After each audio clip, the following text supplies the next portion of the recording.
Welcome to Southwest Yard and Garden. I'm John White. Today we're going to be talking about things that you can be doing during the month of December. And one of the things we have here is a little indoor plant. And Vlois Pierce is the master gardener here in Doñana County. And Vlois, what are we talking about here? We're talking about maintenance. This is an unhappy, sick plant. It has mealybugs. You want to check your house plants quite a bit. This little white, powdery, kind of cottony looking stuff. And then here's the actual bug. It's pretty obvious. There's a couple of treatment options. Malathion, and it says right on the bottle for mealybugs. Mix that, follow the directions, be very careful with it. Okay. Then you can also get the kills bugs on contact. Okay. This kind is made out of chrysanthemums, so considered more natural, less deadly. It'll kill the bugs just like the malathion. So if you're a non-organic person, want to use malathion, go for it. And if you want to stay with the more safe products, here's our pyrethrin-based spray. That's right. But really, there's so many pretty plants out there. I would just feel safer to just toss this and buy a new healthy one. But the best thing you've got to remember is get it away from your healthy plants, because these guys are just going to travel and infect the rest of them. So take it away. All right. The other thing we want to do is protect our cactus plants. Protect our plants that are on the outside and they're going to be subject to frost or freezing. Bring them in and start protecting them so that they're not going to die when it starts to get too cold.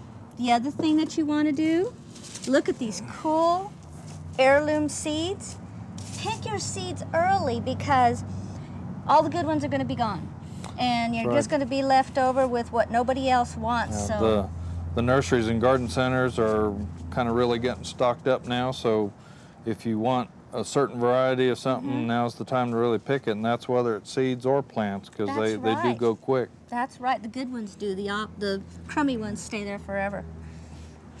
Make sure you get your good pair of gloves and get out and start cleaning. Start getting especially round rose bushes where things have fallen. You don't want to leave those laying around. Pests lay their eggs in there and they just continue to grow. I say... The mud glove also has that rubbery, so if you're working with something that's moist and you want to keep your hands fresh and not all muddy, that works good for that. Those are great. I love those. Great gift idea also. And to remember to water. You got to keep watering. Get a cool neon watering hose, and you'll definitely remember that everything's still thirsty outside. The neon color, I'm sure, helps the plant grow better, right? I think it helps that with the green gloves, and hey, you're cool. And then winter, December is a wonderful time to prune and train your trees. Get rid of the branches that are in your way or starting to watch how you're going to train your plants and you know how they grew last year. This is the time to do it. Don't forget to clean your tools with alcohol after each cut so that you don't transfer any pests. I remembered, see? And that's what kind of things that I remember for the month of December. Can you think of anything else? Well, one word of caution when we are doing pruning, we want to be careful that we do not over prune. People have a tendency to stub off trees and dehorn them real bad, which is the process of cutting them back very severely. That is not good for the health of the tree, so we want to avoid doing that. And if you'll work with a young tree and start taking some of the unwanted branches off early and not wait until the tree is several inches in diameter, it'll do much better. Also, we don't want to use any pruning paint or wound dressing on the wounds.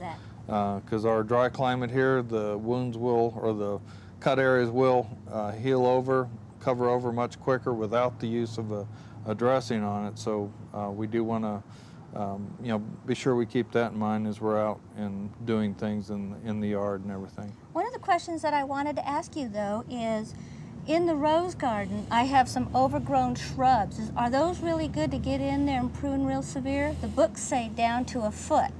Okay. What I like to do on roses here in our climate is to wait until we've had our cold part of the winter go through.